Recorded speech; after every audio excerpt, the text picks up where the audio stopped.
Press. I'm your host, Riley Bounds, and this is the Solum Podcast, where we discuss and examine the intersection of the modern Renaissances in evangelical literature, philosophy, and spiritual formation.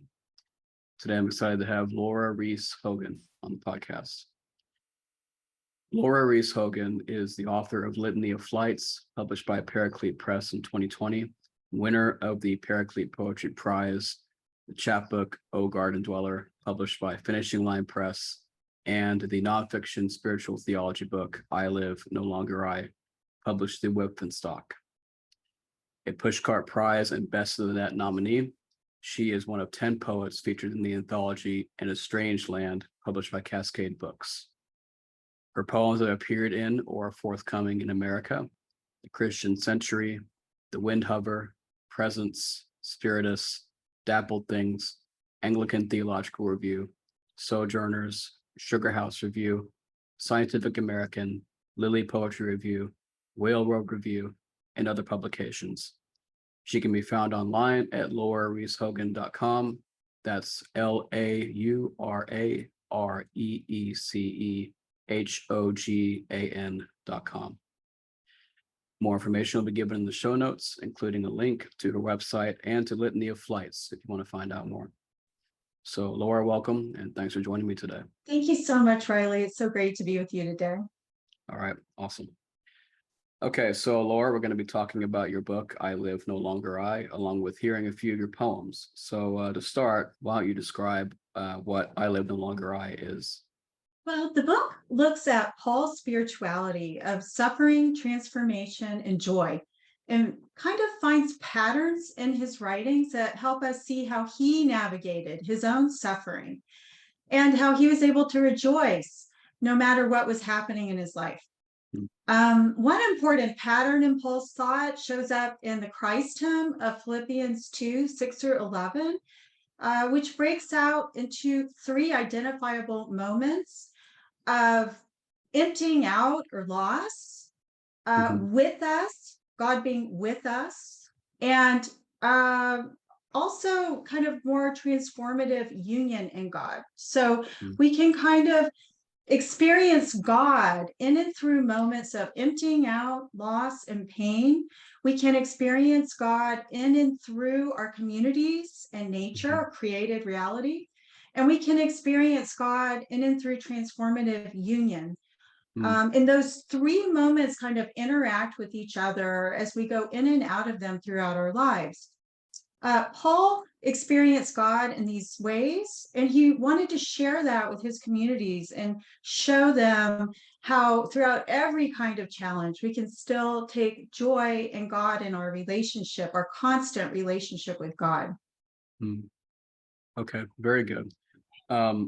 So why don't you speak a little bit to your work both in nonfiction and in poetry and how that might intersect?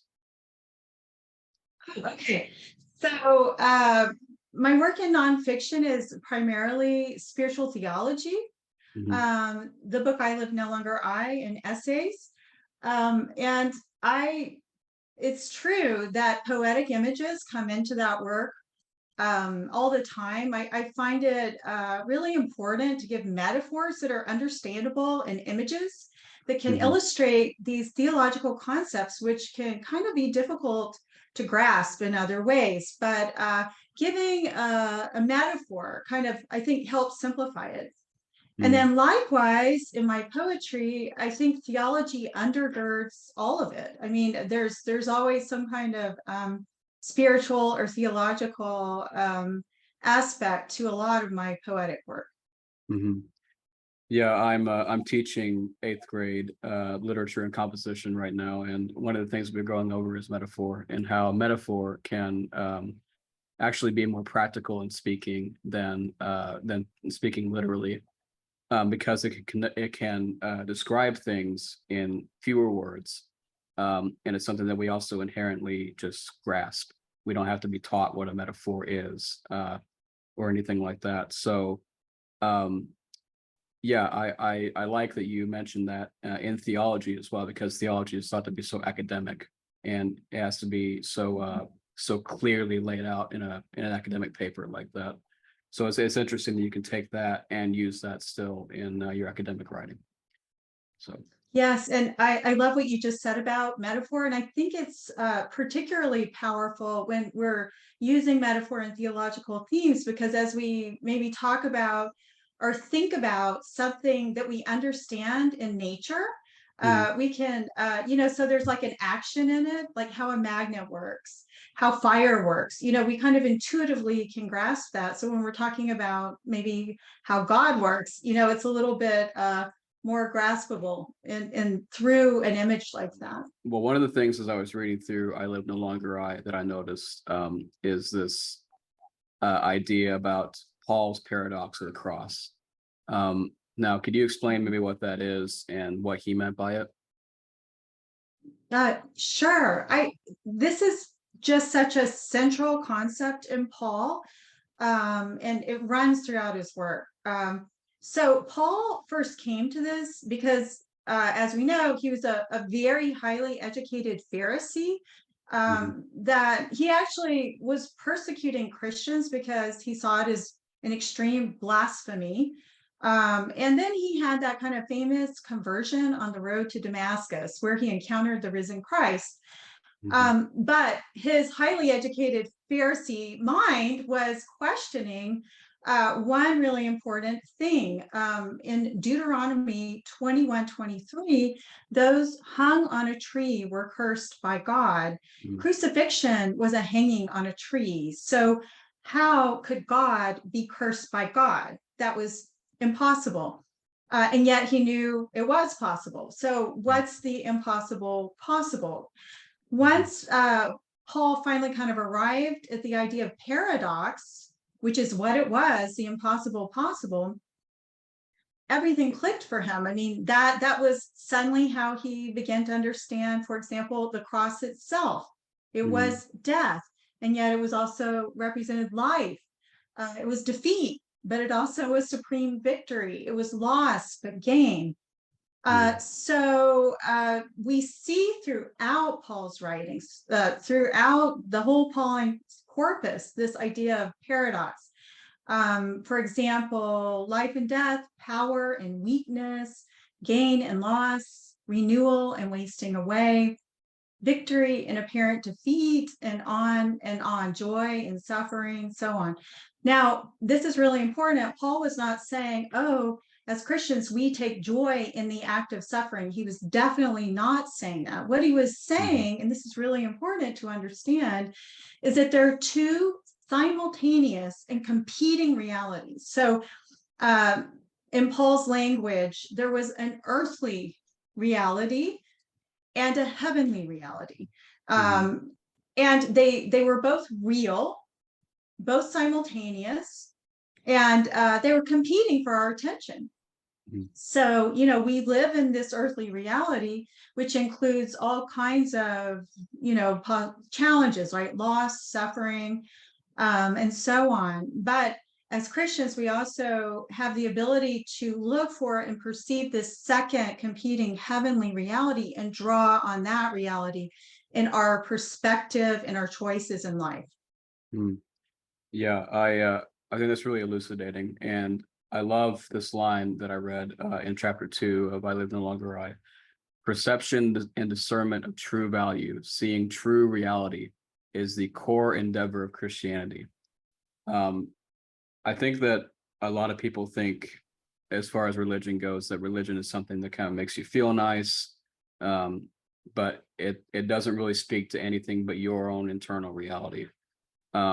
So I like that you are speaking to objective truth here, and you're speaking to I will almost say schizophrenic, but the paradoxical existence of being a Christian, holding these two realities that might be in tension from an earthly perspective as something that we coexist in. Yes, and it is a truth. And, it's something, there are kind of two hallmarks of Paul's paradox of the cross that speak to what you just said, Riley. it's this aspect of hiddenness. It's a little harder to perceive this heavenly reality, this true state of things. It can be kind of clouded by, our experience of the earthly reality that we're currently kind of like bogged down in. So it can kind of be hidden. We kind of have to look for it. And the second characteristic or hallmark of Paul's paradox of the cross is effectiveness. It's God's supreme ability to be effective in any situation, no matter what, no matter how dire the circumstances appear. God is going to be effective in making all things work for good for those who love him. So, Paul was encouraging those early Christians, but also us today, I believe, to, dig down, seek out, and perceive that hidden yet very effective heavenly reality, the truth, and take it over against the earthly reality, choose it, and choose to kind of live out of that reality with eyes fixed on that. Very good. With reality, obviously, our perception is going to be a major factor.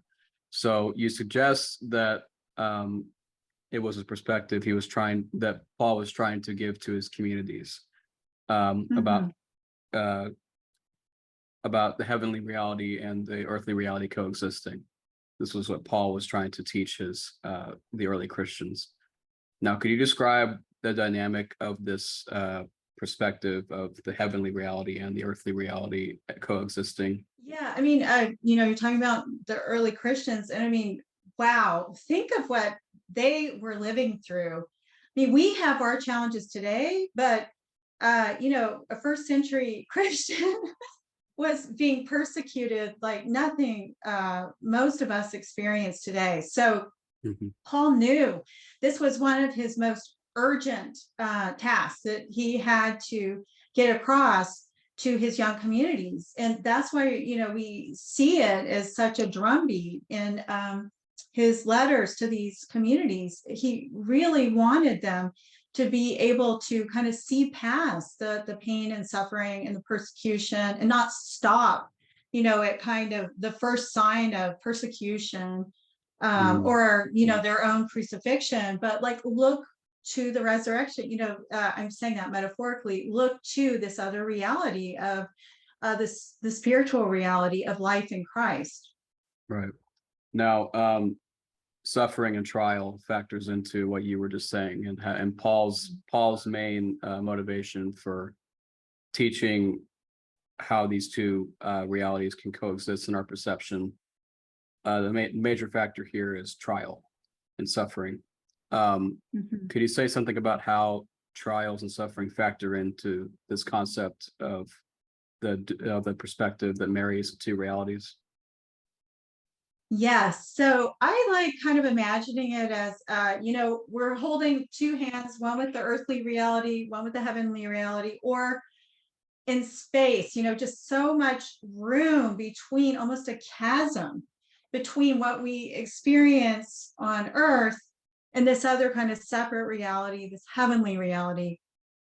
Trial is the discrepancy or the divide, the chasm between the competing earthly and heavenly realities. Or, if you want to think of it as, I'm using earthly and heavenly because that's Paul's language, but you can also sort of think of it as our natural experience, here in the human condition, living on Earth, versus the spiritual reality that we can grasp. So it can be really hard to live in a painful situation, especially if it has no apparent purpose. So our reach of faith has, might have to have a long arm, across this divide. So I think of that as the Christian trial, that, we're experiencing this loss and destruction and reaching for the heavenly reality of the gain, the victory, and the joy, despite all appearances in the natural. But while trial is the divide, joy and relationship with God, joy in the Lord, is actually kind of a bridge back over, this divide. So if we can access that constant relationship we do have with God, even, if if it's a felt experience currently, or we're experiencing divine absence, we're still in constant relationship with God. So if we can access the joy in that, I think that helps grasp the heavenly reality. And we see this in lives of holy people. I think that's what we can recognize, and what inspires us actually about lives of holy people, past and present. One of my favorite examples is Saint Maximilian Kolbe, who is a great example of this. He was a priest who volunteered to die in the place of another man in Auschwitz during World War II. So you ask the question, how did he do that? Right? I mean, isn't that kind of, speaking of metaphors, like a metaphor of what we do here as Christians, like we're kind of stepping into the pattern of Christ. How did he do that? He saw and embraced this heavenly reality over against the earthly reality, and he made his choice from that perspective. I guess I just want to ask practically, like, how do we embrace that heavenly reality? How do we accurately and consistently perceive it? Right. So hopefully none of us will ever be in a situation like that, but we all encounter, challenges every day in life. So this is actually a question, Riley, I've been thinking a lot about lately. To me, it seems one of the fundamental disciplines of the Christian life, as Paul said, to take every thought captive and reshape it according to the pattern of Jesus. And by that, I mean simply having an awareness of whether our thoughts are lingering on earthly concerns, getting bogged down in loss, or as Jesus told Martha in Luke 10, I think 41, 42, don't be anxious and worry about many things, because there is need for only one thing. And that one thing is to focus on him, on the heavenly reality. So we need to kind of come back and let God be the controlling force or center, or however it works for you to think of that, our anchor or our lodestar. So as a practical matter, it's taking every thought captive is making or creating a habitual practice of awareness and recentering on God alone.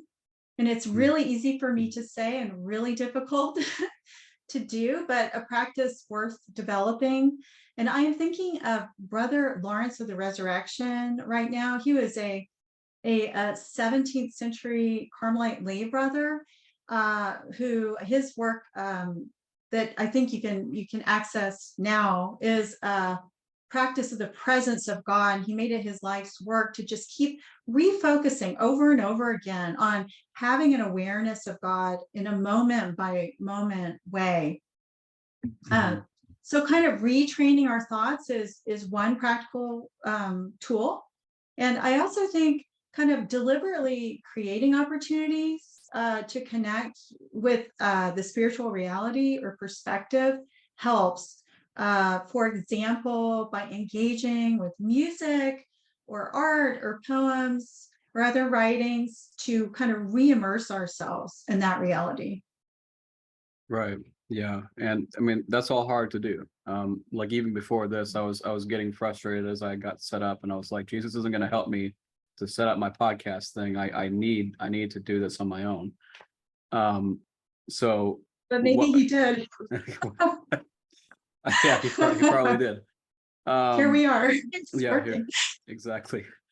I guess I would just want to ask, like, how can we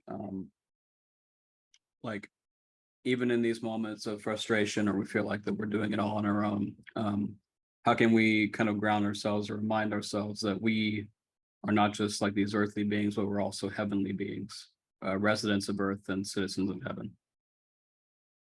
I think it all comes back to relationship, and we're in the Christian life. I think we're reaching for union with Jesus. We're reaching for, however you conceptualize that union with him, whether you think of it as stepping into the pattern of who Jesus is, or just a relationship that you have with him. So I think that's one way to think about as you approach a task, and like you were just describing, you're getting frustrated, is I think God really wants us to rest in him, Mm. really be in relationship with him in that very moment. And he's given us gifts, he's equipped us to do certain things, and he's with us in what he's asking us to do. So I think that could be one approach. Mm. Okay, excellent. Well, I've been waiting for this. Laura is one of the best poets I've ever read. So I am Thank you. I'm so excited to be able to share this now. So why don't we turn to some of your poems now, Laura, starting with your poems from Litany of Flights. So why don't we start off with Tilling of Dorothy Day? Okay, yes. First of all, thank you so much, Riley. That really touches me. And so, yeah, Litany of Flights, just to say a word about that book. The poems in Litany of Flights often explore nature and contemplate the human condition and the Mhm. spiritual journey. The book is interested in what we see, what we don't see, and how we come to see. So the poem you've chosen, Riley, to start off with here, The Tilling of Dorothy Day, is kind of a great example of that. That's, it actually really connects to what we were just talking about, Mhm. the paradox of the cross. In a single moment, right, we have a choice. We can see two simultaneous and competing realities, one in the natural, one in the supernatural, and they're both vying for our attention. So Mhm. this poem was inspired by a vision of Dorothy Day. Here is The Tilling of Dorothy Day. Her swollen hands, red and peeling service, dutifully brooming the floor beneath his feet, beneath his spitting, his foul words, yellowed eyes, beneath his stench and snaking abusive stare, his crusted lips crowded with curses, at last goad apart her own. All the work for the worker, all the suffering for the suffering, all the poverty for the poor, all the anguish for the anguished, stacked high, combusting in an angry flare of exhaustion, frustration, crucifixion. She opens her mouth hotly. Sudden as a silver shaft of sun piercing the dim cloud, she sees a dazzling face, a mountain unsuspected, even doubted, now shimmering clear, though the rest of the land still sits sullen in dank purpled shadow. Saint Therese of the Sioux appears between her and the man, smiling. So startled, her unspoken vitriol flies hastily to the mountain on the thrust of that unveiled mildness. So reminded, her mouth falls silent. Even when the vision shudders, the scent of roses remains. Even when the fragrance fades, the flower sinks sturdy roots down inside. Even when she turns now, broom in hand, she feels the mercy bloom. Mhm. Yeah, that was amazing, Laura. Thank you. I love how you take um, a noun and then give it this verb bloom at the end, where it's yeah, I just love it. To put into Thank context, you. could you actually speak to who Dorothy Day is, maybe for people who don't know? Mm. Yeah, Dorothy Day was the founder of the Catholic Worker. She opened homes to impoverished people and created kitchens, like soup kitchens, to provide food. And that the Catholic worker is actually across the US. In fact, it probably is, I'm pretty sure it's outside the US too. And it's been a movement that was really powerful. She herself converted to Catholicism, and Therese of Lisieux was a very special inspiration for her. I think she named her daughter actually for her. Oh, okay. And what did the Catholic Workers Organization, what do they do? They have soup kitchens. So in fact, you can volunteer to go work in the soup kitchen to help prepare meals and distribute them to the poor. And I'm sure the Catholic worker has additional services available to the poor too, shelters and so on. Okay, yeah, very good. Now the next one is Cherith. So why don't you take that away? Okay, sure.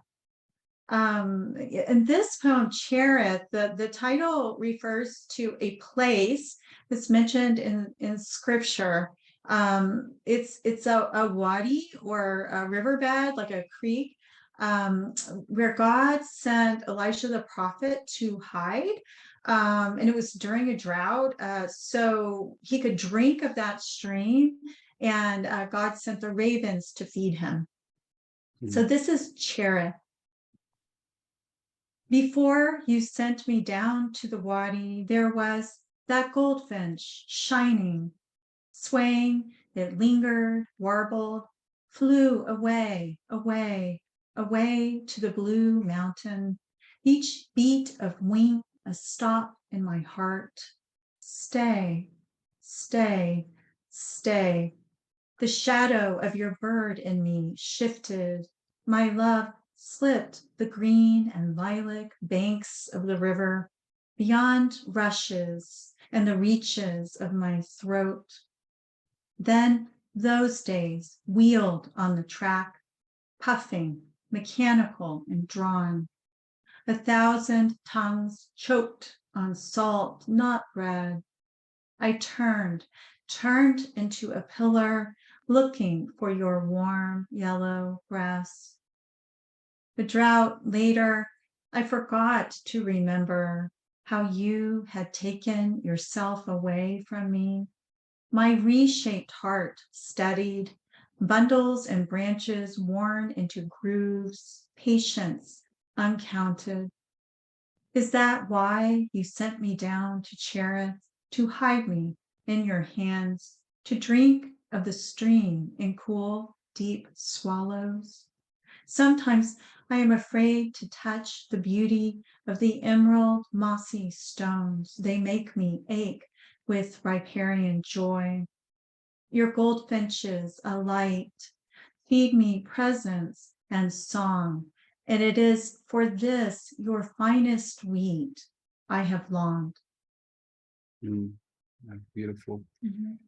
Thank you. Now, one of the motifs that I noticed here that keeps actually appearing in your work is that of birds. In I Live No Longer I, the cover features a bird. In the first chapter, you give an illustration of one of the, yeah, right, and Litany of Flights as well. One of the illustrations. Oh yeah, no, you're right. Both of them. Yeah. They both have birds. Yeah. Right. Yeah. And in I Live No Longer I, one of the illustrations in the first chapter has to deal with a bird. And obviously this one, the bird motif reappears again. So could you speak a little bit to why you chose that? Yeah. So and the reasons are a little different for the two. So for I Live No Longer I, the bird, there is a theme of birds, and one of the important birds in the book is, speaking of Therese, actually, Therese of Lisieux's little bird that she mentions in her story of the soul. And the idea behind the little bird is that Therese wanted to be a saint, but she saw herself as that was just in her mind like completely out of her reach. Like she imagined the great saints as great eagles, like flying and soaring Mhm. near the sun, and she was just a little grounded bird, Mhm. flightless, she said.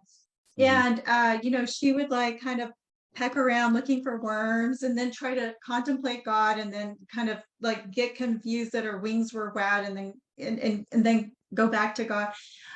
So she described herself as this little bird kind of uh, doing her best, but that she could kind of count on God, Mhm. um, and so that theme is in I Live No Longer I. And again, the paradox is right there.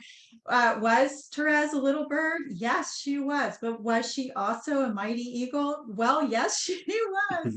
And she is, right? So, Mhm. and anyway, that's a big theme in I Live No Longer, or one of the themes in I Live No Longer I. Um, and in Litany of Flights, it's Litany of Flights is preoccupied with all kinds of different flight in terms, yes, of birds, but also flight in terms of escape, Mhm. in terms of mystical flights. And there's even an airplane in one of the poems. So it kind of just played with that whole idea. Hmm. Okay, excellent. All right, so on to Exodus. Okay, yes. So speaking of escape, right? So it's this poem touches on the flight out of Egypt, but also departures. This is Exodus. Was it shining tunnel or crimson crawlway, curve of salty side dripping, shaft of Egyptian sun refracted as they unfurled in frantic flight, eyes closed against drowning? I am vastly empty, so lonely now he is gone. The pink of my cheek wet, the furrows white with anguish, the parting of the waves, a vice cracking of the heart, ribs open to the sky. Bleeding out is not what a body expects. My Osiria roses, licks of flame scrolling inward to ash. The lifeblood pulses, fragrant, offering up to transfigured glow. The waters saw you, beloved. They trembled through their hips. You opened wide the red mouth and hummed us home. Let us pass through the parting, part us in passing. It happens that way. Only part of me is sure of the dividing path, but yes, I am sure of the yes. The ruby passage of you, splendid sea, lodestar, undertow, pulling me beyond reach, through your tangled deep, navigation belonging only to my belonging to you. Those Osiris buds of life, of death, of life after death, of floodplain arching with birth, of Nile writ dust. Let us drink what laps at the root, split, and start the bloom. Mhm. Great, thank you. Um, Mhm. Another thing that I noticed as we go on here is that your poems tend to focus a lot on shape in their Mm. form. And I Mhm. noticed with Mhm. Exodus, you have to read the poem because you can't see it. But Maybe I can find it. yeah, Mhm. in Exodus, the body of the poem is split right down the middle, just like the parting of the Red Sea. Do you pay special attention to shape, or does that just kind of come organically with what you want to say? Yeah, so there is the poem what Riley's describing. And yes, I do pay attention to shape. I think the form of the poem is really important. It's the whole thing together is speaking something. Um, So yeah, for me, that that actually that may be the only poem I have that's split in the middle. But for me, just the whole idea of the parting of the Red Sea and the significance of that, the parting, and all the word parting means, I needed to come through in the form also in that poem. And I do have some concrete poems. So I like letting the poem speak a form and trying to kind of follow that as I'm kind of making it. Gotcha. Okay, well, I think this is the last one from Litany of Flights. Let's do transmission now. Okay. Well, I mentioned a little earlier that Luke passage in which Jesus tells Martha, Martha, Martha, you are anxious and worried about many things. There is need for only one thing. It's one of my favorites, and that's part of the inspiration for this poem. And the other piece of inspiration was a familiar sight here where I live in Southern California of hawks gathering in the thermals over the freeway. So more birds. This is transmission. Red-tailed vortex of air spiraling above the freeway, shimmering heat of 1,000 valley vehicles pulsing a signal. Midday thermal currents invite a dozen wheeling hawks.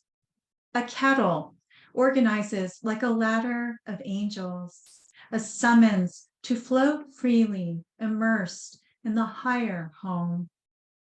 My longing, a grounded bird, thrashes against the metal and traffic, but they rest on wings of another for a little, soar on the flow. Talons and beaks above and below, on tongues of exhaust. They glory round the cell tower, disguised as a too emerald, too stiff palm. They ring the blue finger of God. The transmission requires a path. My displaced breath of words, the updraft, a wrestling reach sunward, carried high and higher. The warmth, the movement, the center builds, a wafting hole, a transient channel, permeable gyre of connectivity, the sky road even wingless eye could take. Open the roof, give my eyes to the dazzle, repeat like a mantra, like Dorothy in Oz, like Mary of Bethany, repeat the need for only one thing. Beautiful, thank you. Now, it looks like you have a second manuscript going, so I'm very happy to be able to read from that now.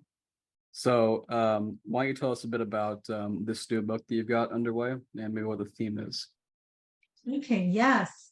Well, the new book manuscript is titled Butterfly Nebula, and the book centers on questions of purpose, change, and resurrection. Resurrection both in and out of life.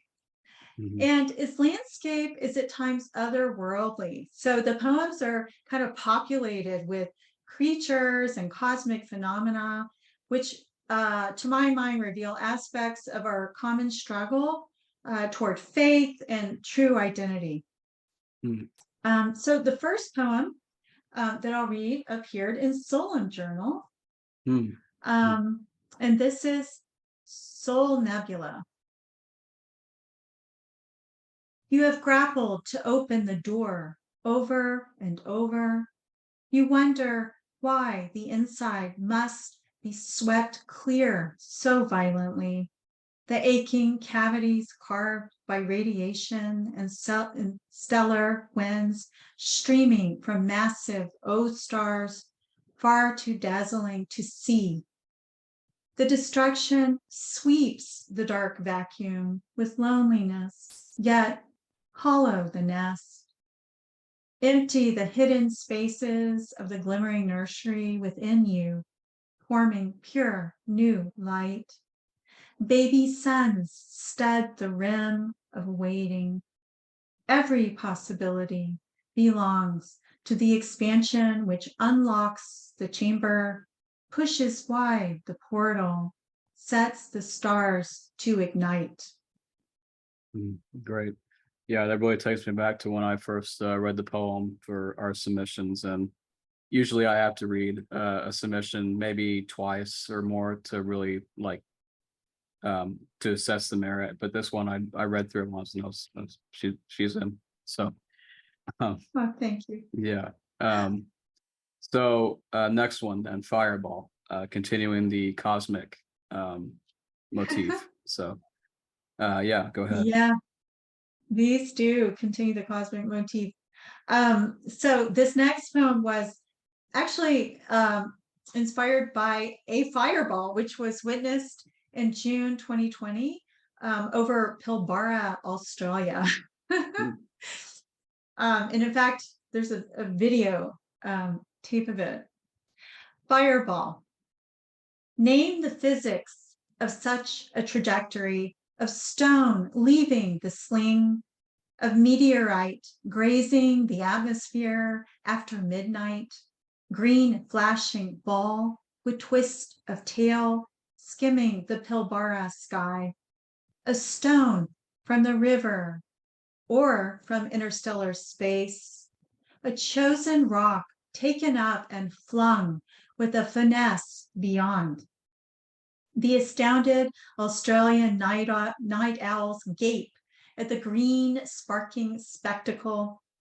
The rock strikes the millimeter of the giant's forehead, dead, accurate. We will never find them, these fireballs, once all that superheated air vaporizes and only the pebble is left. We will never find the iron rock among iron rocks in the Pilbara outback, in the Vale of the Terebinth. And yet this story, the pyrotechnic glow of your perfect path, how the slightest may be the shooting star, how you propel us with aim and timing. We squint to observe the miracle, the flick of your wrist, the shining stone. Yeah, one of the things that I really love about your cosmic poetry, which is how I first came across your work, is that you ground it with mundane actions. So like a stone from the river or from interstellar space. It takes what we were talking about earlier about the heavenly reality and earthly reality, and it kind of marries those again. So just like the flick of your wrist, God's wrist, the shining stone. Yeah, I just love it. Thank you. Thanks. All right. So you're never and always ring of fire. Take it away. Yes. So this is one of those poems. Sometimes I like drawing on the Song of Songs. Some theologians and mystics, like for example, Bernard of Clairvaux, John of the Cross, find particular significance in the Song of Songs, that the bride and the bridegroom in the text can be interpreted as the individual soul and God. So this theme shows up in some of my poems, such as this one.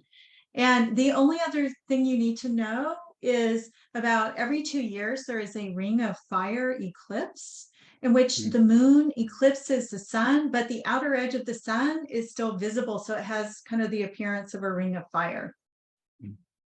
So I guess speaking of paradox, this is your never and always ring of fire. Sometimes only a hand, your hand, comes between us and death. Moses, who begged to see, you shielded from your passing glory. You loved too much to say no. Can you feel our nearest passing by of you, the bride languishing for the light of you, for the sight of you, setting in her nothing? Sometimes you put the whole far moon between us, just to return her love. Sometimes in a new moon invisible, she feels the blister of your passion, a presence hidden in the gloss of absence. Sometimes at apogee, the farthest point, when earth and moon and sun you align in lunar node, you shelter her, crown the daytime night sky with a marriage of fire and not, never and always. Dark disk steadily bites into bright, eclipses the eyes. Except for the longing, there is no prayer for this. Sometimes only a hand, your hand, holds the moon just so, pours molten fire into perfect annulus. 1 minute, 20-second, slender, blazing ring of promise for your dearest love, dearest passing shadow. Very good. I noticed kind of a theme of revelation of God in the poem.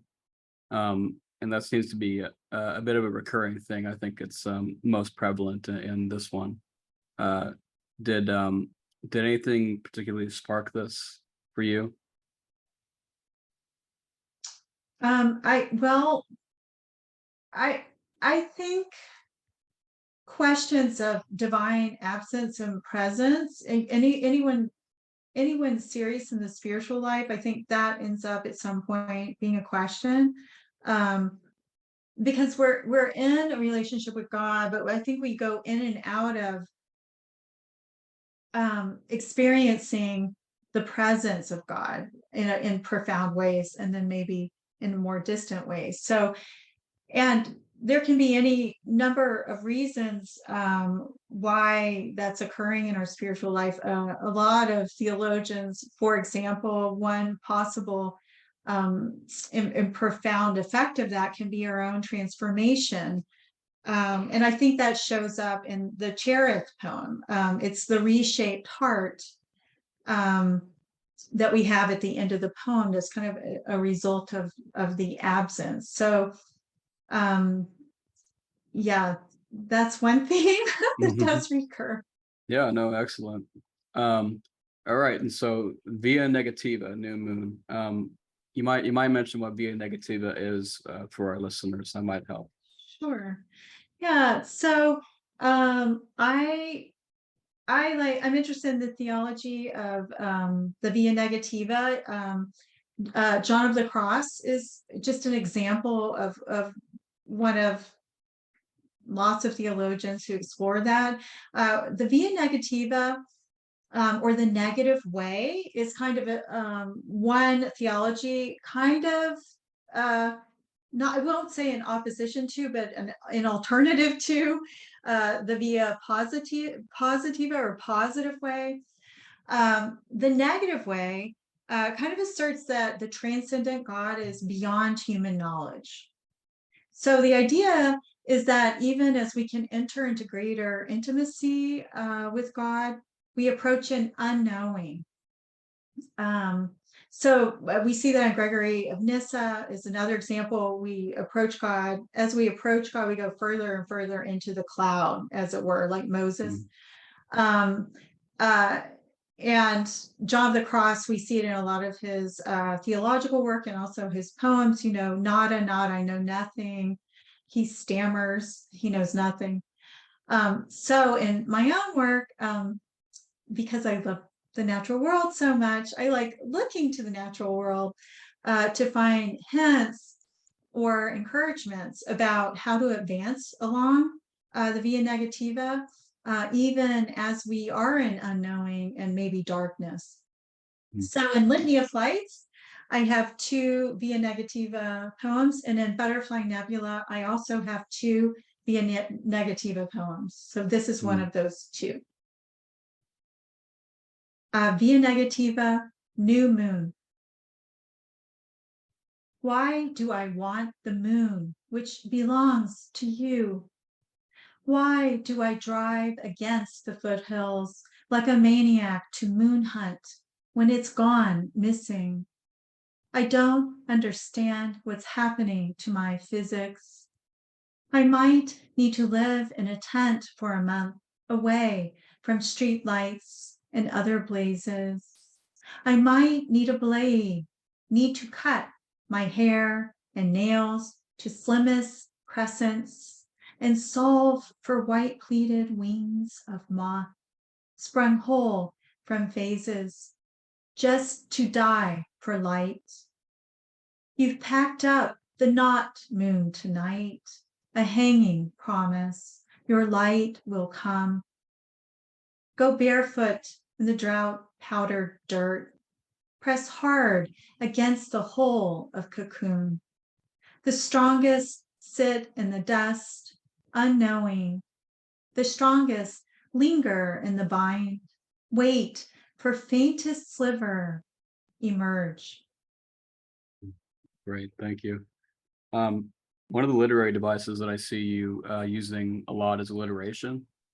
It seems like you're pretty given to that, like drought powdered dirt in this poem, strongest sit, faintest sliver.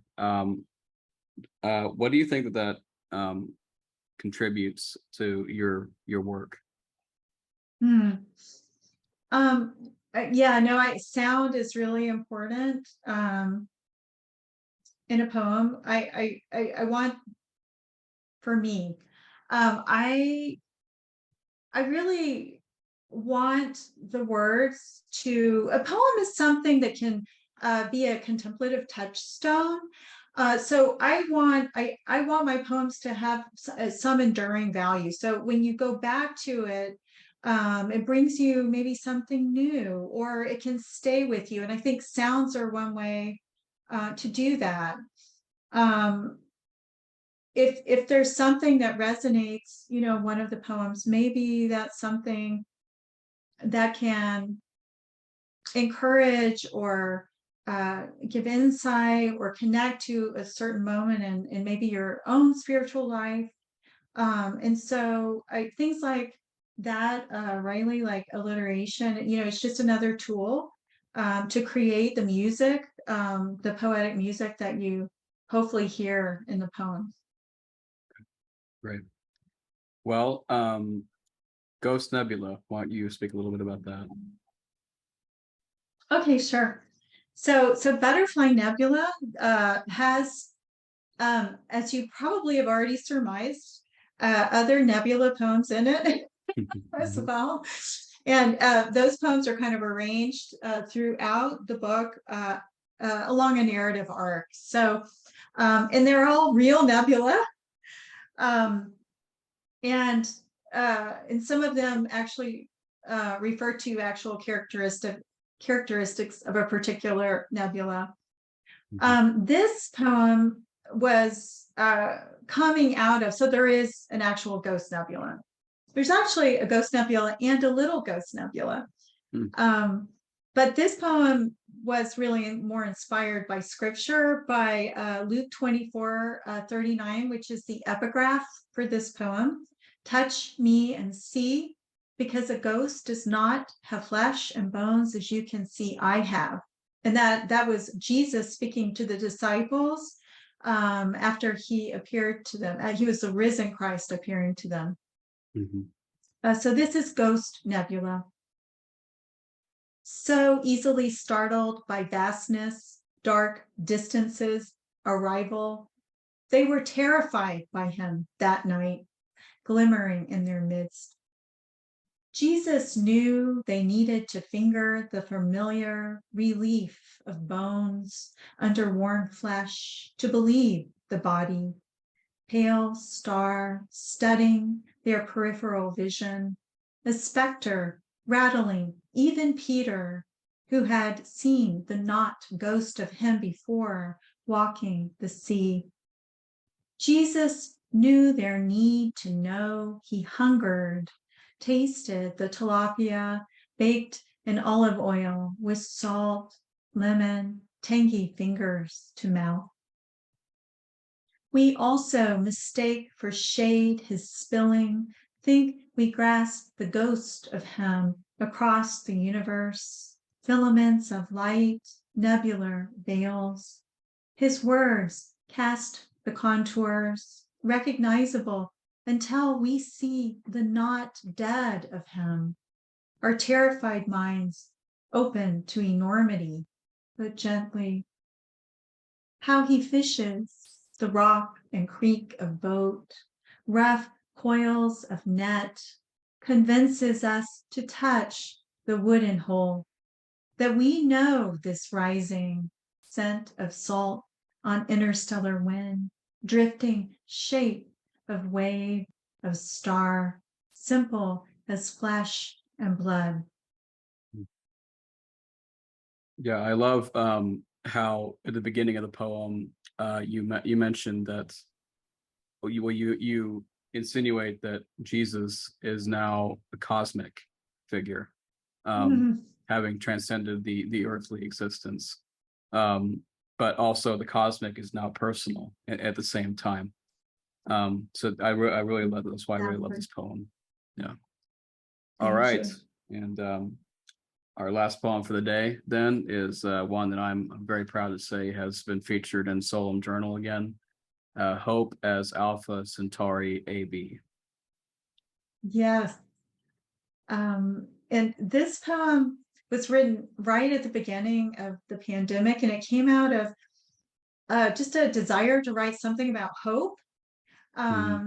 And at the same time, I was working on this project, and I had become interested in something called hypothetical stars. Those are stars which have never been observed, but physicists speculate that they could theoretically exist. So I started kind of playing with the idea of hope is one of those stars, like is something not seen but believed, if you will. But then, poems often like become what they want to become, and the truth and reveal truth. And I realized that it was actually the very opposite. Right? That hope is very real and close. So this is Hope is Alpha Centauri AB. Hope is not a hypothetical star. It is a luminous duo orbiting next door. Its ceaseless, bright sway of photons always arriving at the speed of light, flickering through the fractures. Hope is not the brainchild of a genius, a theory to span the gaps between known and unknown facts, not a frozen star to sputter a dim prospect, a blitzar to battle doomed collapse through harrowing gates of a black hole, or an imagined quark star springing eternal and strange. No, it is our nearest star, a fiery reality, speaking to each dark tripwire that ruptures your heart. It is the candle on the sidewalk, the nurse not giving up, the teacher making space for the pressures of the room, the tensing future held in the present. Hope is the binary star, the solidarity which appears as one sure shine. It winks, proceeds, it never fails to traverse the night. So, thank you so much, Laura. This has been such a blessing, and I just appreciate, because this has been going on since January. We've meant to have her on in January. I so appreciate that that you stuck with this for all this time and waited around for me to get my act together. So, so just thank pleasure. you. Yeah, thank you for coming on today, and I just pray for the release of the new book and as it comes together. So, so thank you again. Thank you so much, Riley. All right. Thank you for listening. Bye-bye.